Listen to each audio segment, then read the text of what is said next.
नमस्कार दोस्तों, स्वागत है आपका हमारे चैनल में। हिंदू धर्म में वसंत पंचमी का बहुत महत्व है। वसंत पंचमी का त्यौहार 16 फरवरी यानी मंगलवार को मनाया जाएगा। वसंत पंचमी का शुभ मुहूर्त कथा और सरस्वती पूजा के दौरान कौन से कार्य करने चाहिए और कौन से कार्य नहीं करने चाहिए। वसंत पंचमी का त्यौहार 16 फरवरी मंगलवार को मनाया जाएगा। यह त्यौहार हर वर्ष माघ मास के शुक्ल पक्ष की पंचमी को मनाया जाता है। वसंत पंचमी के दिन माँ सरस्वती की पूजा की जाती है। माना जाता है कि इस दिन जो जातक माँ सरस्वती की विधि विधान से पूजा करते हैं उन्हें विद्या और बुद्धि का वरदान मिलता है। हिंदू धर्म में वसंत पंचमी का बहुत महत्व है। शास्त्रों में बताया गया है कि वसंत पंचमी के दिन माँ सरस्वती का जन्म हुआ था। वसंत पंचमी की कथा उपनिषदों की कथा के अनुसार सृष्टि के प्रारंभिक काल में भगवान शिव की आज्ञा से भगवान ब्रह्मा ने जीवों, खास तौर पर मनुष्य योनि की रचना की, लेकिन अपनी सर्जना से वे संतुष्ट नहीं थे। उन्हें लगता था कि कुछ कमी रह गई है, जिसके कारण चार ओर मौन छा गया है। हालांकि उपनिषद व पुराण ऋषियों को अपना अपना अनुभव है। अगर यह हमारे पवित्र सत ग्रंथों से मेल नहीं खाता तो यह मान्य नहीं है। तब ब्रह्मा जी ने इस समस्या के निवारण के लिए अपने कमंडल से जल अपने हथेली में लेकर संकल्प स्वरूप उस जल को छिड़क कर भगवान श्री कृष्ण की स्तुति करने लगे। आरंभ किया। ब्रह्मा जी के की हुई स्तुति को सुनकर भगवान विष्णु तत्काल ही उनके सम्मुख प्रकट हो गए और उनकी समस्या जानकर भगवान विष्णु ने आदिशक्ति दुर्गा माता का आह्वान किया। विष्णु जी के द्वारा आह्वान होने के कारण भगवती दुर्गा वहां तुरंत ही प्रकट हो गई।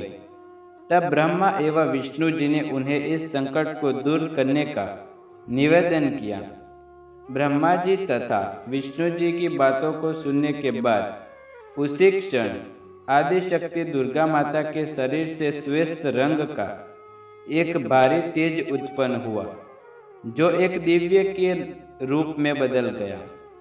यह स्वरूप एक चतुर्भुजी सुंदर स्त्री का था, जिनके एक हाथ में वीणा तथा दूसरे हाथ में वर मुद्रा थी।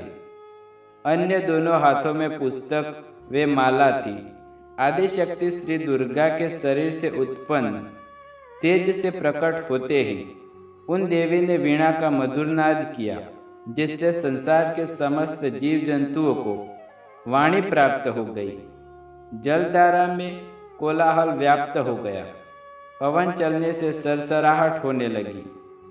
तब सभी देवताओं ने शब्द और रस का संचार करने देने वाली उन देवों को वाणी की अधिष्ठात्री देवी सरस्वती कहा।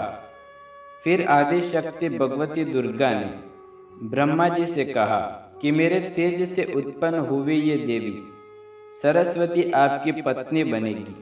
जैसे लक्षण श्री विष्णु की शक्ति है, पार्वती महादेव शिव की शक्ति है, उसी प्रकार ये सरस्वती देवी भी आपकी शक्ति होगी। ऐसा कहकर आदिशक्ति श्री दुर्गा सब देवताओं को देखते देखते वही अर्तदान हो गई। इसके बाद सभी देवता सृष्टि के संचालन में संलग्न हो गए। सरस्वती को वागीश्वरी, भगवती, शारदा, वीणावादनी और वाग्देवी सहित अनेक नामों से पूजा जाता है। ये विद्या और बुद्धि प्रदाता है। संगीत की उत्पत्ति करने के कारण ये संगीत की देवी भी है। वसंत पंचमी के दिन को इनके प्रकटों से पूजा की जाती है। ऋग्वेद में भगवती सरस्वती का वर्णन करते हुए कहा है कि सरस्वती के रूप में हमारी बुद्धि, प्रज्ञा तथा मनोवृत्तियों की संरक्षिता है। हमें जो आचार और मेधा उसका आधार भगवती सरस्वती ही है। इनकी समृद्धि और स्वरूप का वैभव अद्भुत है। पुराणों के अनुसार श्री कृष्ण ने सरस्वती से प्रसन्न होकर उन्हें वरदान दिया था कि वसंत पंचमी के दिन तुम्हारी भी आराधना की जाएगी, और तभी से इस वरदान के फलस्वरूप भारत देश में वसंत पंचमी के दिन विद्या की देवी माँ सरस्वती की पूजा होने लगी, जो कि आज तक जारी है। दोस्तों, यह वीडियो आपको पसंद आए तो वीडियो को लाइक, शेयर, कमेंट करें। नए वीडियो देखने के लिए धन्यवाद।